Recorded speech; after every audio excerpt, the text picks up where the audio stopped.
Hey guys, and welcome back to another episode. So in this episode we're going to take the BMW to BMW, so specifically the M4. We're going to get them to inspect the car to see if there's anything wrong with it, and I'm hoping they give it a clean bill of health, but you just never know. And well, the reason why I'm doing this is because of all the issues that I've had, or the issues that the car previously had, where it's had the rod bearings done, but more specifically when I picked it up from the garage, they had some issues where they had to change the oil sensor, and they actually thought that the car was kind of no. They were just going to part it out as spares and repairs. They made those changes, seems to be okay, but when I was talking to the guys at BMW, I thought, let's bring it down, let you guys have a proper look at it, and then we'll know what's going on. So I'm going to catch up with you up ahead when I'm at the actual dealership. So here we are, guys, with the brand new BMW M5. This is the latest G whatever series. I'll put that up on the screen, and it's the touring version. So my impressions of this, so I mean, I've had two M5s previously, and as you know, I've now got the E60. My impression of this is this looks like a much bigger car than my one, and I'll put the dimensions on screen as to what the size differences are between the two cars. But this really does look like a huge car. I mean, it's so big I can't even get it in the screen, but it looks stunning. It really does. It looks really aggressive. You can tell it's got slightly wider arches, and we'll come to the M3 in a moment as well. But all in all, very impressive car. So we will get an interior view of this car as well. So yeah, here you can see the back of the car as well.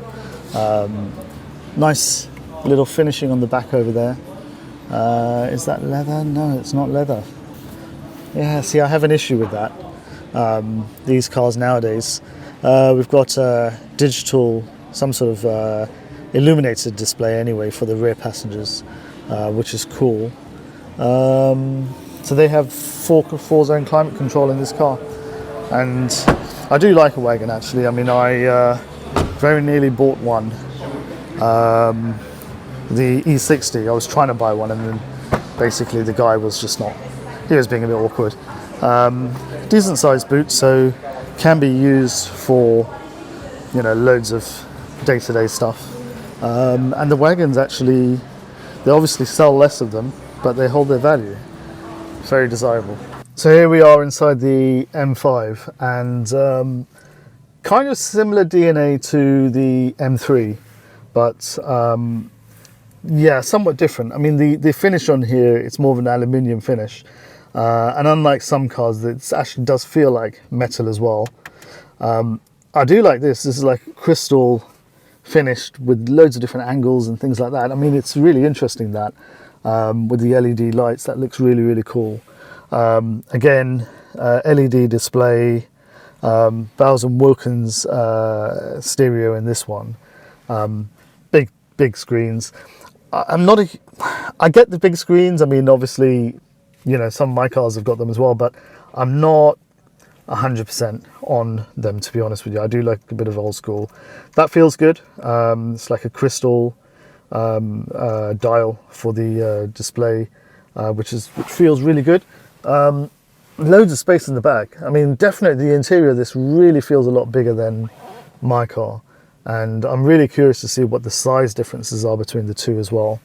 Got a bit of storage in the middle, and yeah, it's good overall. I mean, I guess that's a charging pad, which is useful nowadays for sure. Steering, yeah, it does look interesting. That's plastic, not metal, which is a shame. It's the way that they're going nowadays, all to do with weight saving. Got a nice central marker over there in red as well. So good overall. I do like this car, but does it feel special enough? I'm not entirely sure. So here we got the latest G80 M3, and this was very polarizing at the beginning when it was launched, but everybody seems to love it now because they sold so many of them. So this is the M3 competition version, so it's slightly more aggressive, probably slightly more power. I do like the tailpipes at the back, but I'll bring up on screen the one that I saw in Riyadh as well, and I'll show you that one. I do prefer that one because it's got the triangular tailpipes on there. This is a really interesting colour, I have to say, this green. It's nice to see these in different colours rather than the plain, boring blacks and silvers and things like that. And it's actually these more interesting colours which are holding their value longer term. There's blue ones which are selling at auction for huge amounts of money, on the E60 variety and things like that. So yeah, really nice to see these nice sort of flared arches at the back as well. Love these alloys. Not a huge fan of the black alloys, as you know, but the interiors as well. I mean, this one is with the comfort seats rather than the bucket seats, which a lot of them have been spec'd with nowadays. This is, I guess, a little bit more practical, but yeah, look at that. Lovely carbon fiber interior, really, really nice. You can tell everything is of really high quality. Smells amazing in here as well, I have to say. The smell of the leather and the carpets and everything like that smells really, really good. It's a vinyl roof, it's not a Alcantara roof, but still, it's an interesting colour there as well. A little bit of colour showing through, matches in with the LED interior lights as well. But yeah, really nice overall setup. I mean, the steering is lovely as well. You know, really like the shape of that. Harman Kardon stereo in this one, and the digital dash. Shame there's no dial anymore. I do like a good dial, but that's just the way things are going nowadays. Illuminated M3 logos on the seats themselves. This one's been spec'd also with the M3 seat belts, or the M Sport seat belts. But yeah, lovely overall. So like our M4, the M3 comes with the carbon roof as well. Although less obvious that it's a carbon roof. Maybe it's just the showroom lights. But yeah, definitely carbon weave on that roof, which is really, really great. I mean, the overall aesthetics of the car with the piano black side skirts, all the accents going around as well, the shadow black outlines around the doors and things like that. I probably would have preferred carbon fibre, but I'm sure it's an option on the car. I love the blue accents on the headlights as well. Very aggressive from the front, really, really aggressive. So it looks really, really cool. So this was an M3 that I saw here in Riyadh. It's got the lovely rear exhaust, but overall I think this is probably the best M3 I've seen. If you look at the exterior, the blue colour looks stunning. The gold or the slightly bronzed wheels look great. The interior's got the bucket seats, the carbon bucket seats, and is in a nice bright colour. This orange colour looks really, really stunning in person. So overall, I was really impressed with this car. It's even got carbon mirrors. Even the front grille, if you look at the front grille, it's different to the one that is in the UK, the Heathrow car. So all in all, it's such a fantastic looking car. Manual gearbox, as you can see, and actually this is a different car. It's they had two in the showroom. They were both manuals. You can see it's carbon fibre interior. Really, really cool cars. So here we have the inspection of my car, which was done by Heathrow BMW, and the first thing that they noticed was, although the tyres were good all round, the front two tyres had cracking due to age, and so those two front ones will definitely need to change. Doesn't look too good. The back ones were fine though, which was great to know. There's the under trays, all the under trays are there. Everything looks a little bit sort of surface rust, but otherwise generally good. Shame about those tyres, both sides on the front had cracking, but obviously the left side had more so. Underneath, everything looks fairly straight. The suspension itself was all in really good condition. Nothing needed to be changed on the suspension, which was great, because that was obviously one of the things. But I mean, it did drive really well as well, so it's not a surprise. But at the same time, it's really good to know that all the suspension items, front and rear, were all in good condition. The exhaust, I thought that it might be aftermarket, but to me it looks all standard. Let me know if you spotted anything that doesn't look standard on the exhaust. The rear tyres, all good condition, good tread, no cracking, nothing needs to be changed there. Again, rear suspension, all in great condition. No leaking shocks or anything like that. Anti-roll bar, all in good condition as well. The drop links, the whole lot really. I was actually really pleased by all of that. Rear tyre again, all in good condition. The discs were also fine. Pads were fine. No changes needed there on the front or the rear. And these are the drilled brakes, which is great. Now here's the report itself, and everything checked out except for the two front tyres. I was really actually pleased by this because they checked over the entire car. Everything was good. The brakes, the drivetrain, the lights, all the cooling levels and engine levels was all great. The only other thing that came up was something on the battery, but that was nothing major. So this is the moment of truth, guys. What do they say? Did it pass or did it fail? Well, pleased to say it passed.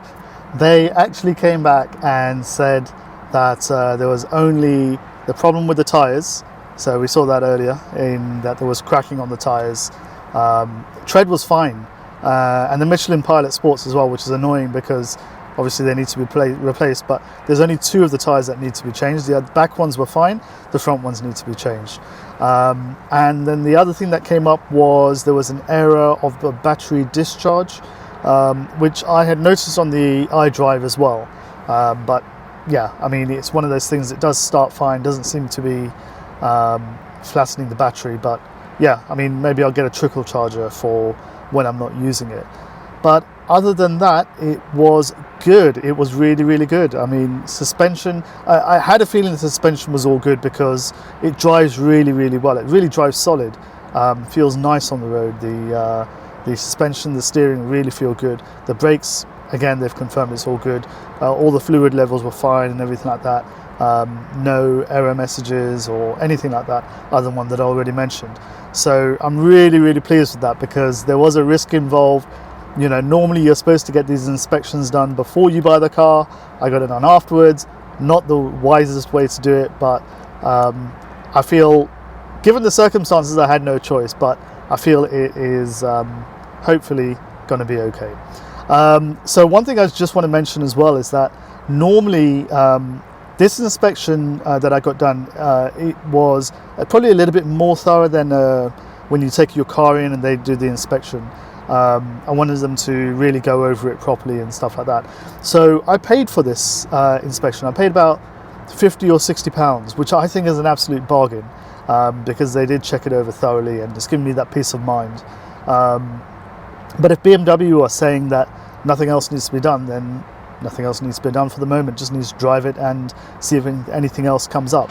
But other than that, it seems to be okay. But it's worth getting these inspections done, particularly from BMW or from a specialist, because they will know the car, they'll go over it, and they'll be able to give a more in-depth opinion on it. So yeah, so 50-60 pounds I think is really, really well spent just to get that peace of mind. So I hope you like these M5 videos so far. The next M5 video is actually going to be a full review because I've not done something like that, you know, in terms of with this M5 yet. So I'm going to put a few miles on the car, 500 to 1,000 miles, then I'll be giving you my opinion as to what I really think about it and whether I think that this is a car I can live with or whether I'm going to be looking to shift it on within a time frame. So do subscribe for that. But the next video is probably going to be a non M5 video. It's probably going to be on the Aston Martin Rapide. And if you don't know about the Aston Martin Rapide, I bought an Aston Martin that had been crashed and had a whole load of problems with it, completely stripped the car down, and the plan was to rebuild the car. So it's been a while since I've covered this car, and a lot of you have been asking as to what's happened with the Rapide. The next video is probably going to be on that. So if you want to watch that, do subscribe and you'll be able to see that video and get up to date with what's going on with the Rapide. All right, guys, thanks very much for watching, and you shall see me in the next video. Take care.